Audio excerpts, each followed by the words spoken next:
Hey everyone, welcome back to my channel. I wanted to talk today about what I consider to be the best planner I have ever used, and I have used a lot of planners before. It's not sponsored. I just really love this planner and I wanted to talk about it because I think having the right tools to do your work is really, really important, and I probably spend way too much of my personal budget on having nice pens and nice paper and cute notebooks and just having my organizational systems exactly the way I want them, but that's how I get things done. So this planner is called the Hobonichi Techo. It's from Japan, and I feel like it's just a perfect combination of features that I really like and a lot of care and thought went into it. So I wanted to show you guys. The basic planner is this little book inside. The cover is like a nice, I think it's like a fake leather, but it's pretty thin, kind of durable. And the book is bound so that it lays flat. And the basic format is a daily planner where you have this nice, perfectly sized page. On one side, there's a timetable where you can organize your events and to-do list by the time of day if that's your thing. It just has a 12 mark there to bisect the page. Or if you don't like organizing by time, you can use it as kind of like a bullet journal and just fill in the blank space with doodles or a to-do list that's sideways or whatever you feel like putting in there. Other than that, in the beginning of the book it has your basic like full year monthly layout. And then it has a month grid where you can put important deadlines and events. Yeah, please excuse my scribbles. Just to show you how I use this, I'm trying to find a page where there's nothing like secret on it. But, okay, I'm going to put my fingers over this so that it's a little bit more secretive. Because some of this is like casework that I'm not supposed to share. Anyway, so here's kind of how I use it. You can see I wrote like a quick note that I wanted to ask a question about in office hours. I put like different events that I had to do, like classes, meetings, and then I have a to-do list like down here. And I kind of use a bullet journal system in that I put like a check mark next to it if I've done it and an arrow to import it to the next day. The paper is this Tomoe River paper that I think is really beautiful. It's pretty thin, kind of in between the thickness of a Bible page and a regular book page. And what that means is that as you write on it with a pen, it gets this beautiful, soft, like crinkled feeling that makes it feel really lived in, which I just really love for some reason. I'm like a texture person. Oh, you can see I like pre-made a little drawing for wedding day, and then we leave for our honeymoon on this day, so I put some random stickers. But that Sunday is red so that you can visually delineate the beginning of the week or the end of the week, depending on how you think of it. It has the phases of the moon, in case you wanted to know that, in case you're a werewolf or whatever.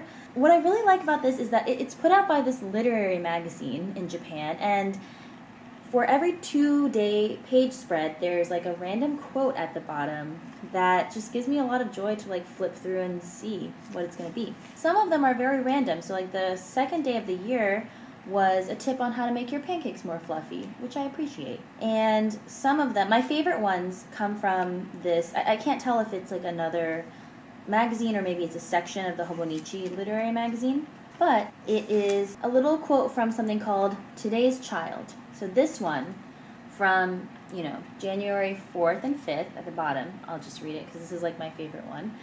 It says, "Now that I'm 38, I get a little depressed when I find gray hairs. When I found a long one the other day, I showed it to my 4-year-old son. Wow," he said excitedly. Later, after taking him to kindergarten, I began cleaning and, to my surprise, found the hair carefully tucked away in his toy box. Like, that's just so random and so sweet. I really like the idea of flipping through the book, writing down the kind of sweet, kind of random, kind of nothing moments that make up our entire lives, and then seeing that reflected in the snippets of text that are scattered throughout the journal. I really like that. They have these like random bits of like fun facts. So this one is a world of traditional sweets, and it describes like a dessert from different countries. And I thought this was really random, which made me into it. But I think it's also nice, like if you're just kind of sitting down and like killing time at a coffee shop or something, waiting for a friend, like you could just peruse this and just kind of take a mental break. It doesn't have to mean anything. Oh, yeah, here's the thing about The Folktale and the Origins of the Japanese Zodiac. Like, why not? Oh, I really like this one. Traditional Japanese household items. So you can read about chopstick holders, earthenware pots used to cook stews. There's an international size chart for fitting clothing, a conversion table. They even include a miniature ruler here, so that if you really need to measure something short in a pinch, like you can just hold your planner up and measure it. I love this. There are also a couple of like dot grid pages for just random bullet journaling. I am using them to keep track of the books I'm reading and the TV shows I'm watching this year. Oh, and also I got some accessories. So this is like a deluxe. I don't know why I'm saying it. It's not deluxe. I just bought a bunch of their stuff. There's this nylon cover, which is like a plain black on the outside and blue on the inside. It has card holders. I got some of this double stick tape. It's like little pieces of tape that are ready to just stick mementos like movie tickets or, you know, Polaroids or whatever into the pages of the book. It has some pen holders. And I got this really inexpensive thing called cover on cover, which is like a plastic sheath for the actual cover. It just sounds kind of silly, but it just gives me so much joy. Like, I really like this stuff. And this is great because it has this little opening in the back where you can, you know, open it and like slip in mementos. So I put these pictures so far. This is Kevin, and this is, you know, me and my sister, and this little sticker here. In all, I just think this is such a beautiful and functional book. I'm really, really excited to keep using it. I used to use the Moleskine Weekly Planner, which, you know, was perfectly fine.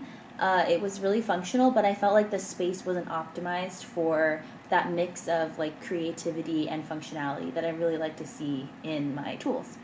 If you guys have, you know, tips or organizational systems that you really like or planners that I should check out for next year, although I don't know, I think this might be my planner for life. I just like it that much. If you guys have ideas about that, suggestions or recommendations, please let me know in the comments below. If you haven't subscribed yet, please subscribe and let me know what other content you'd like to see. This quarter in law school is getting super, super busy. I have a hearing coming up in the end of February that I'm like really, really nervous for, but I am going to keep trying to make videos and more content as the year goes on. So as always, thank you for watching. I really appreciate you guys, and I'll see you next time. Bye!